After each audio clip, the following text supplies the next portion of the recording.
चाहते हैं मनोरंजन से भरा ऑडियो वीडियो देखना तो हमारे चैनल वक्त इंडिया फिल्म को सब्सक्राइब करें और बेल आइकन को जरूर दबाएं।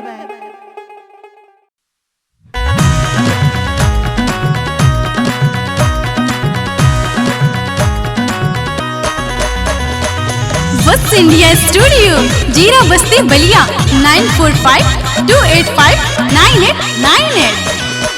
ननदू के बात अब हमसे न सहाला, सस के गारी न सहब।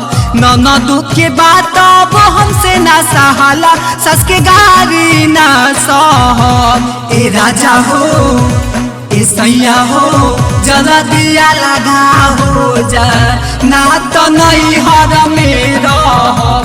ए पिया हो जला दिया लगा हो जा, ना तो नहीं हर में रहब। ननदू के बात अब हमसे न सहाला, सस के गारी न सहब। ननदू के बात अब हमसे न सहाला, सस के गारी न सहब। ए राजा हो ए सैया हो जला दिया लगा हो जा, ना तो नहीं हर में रहब।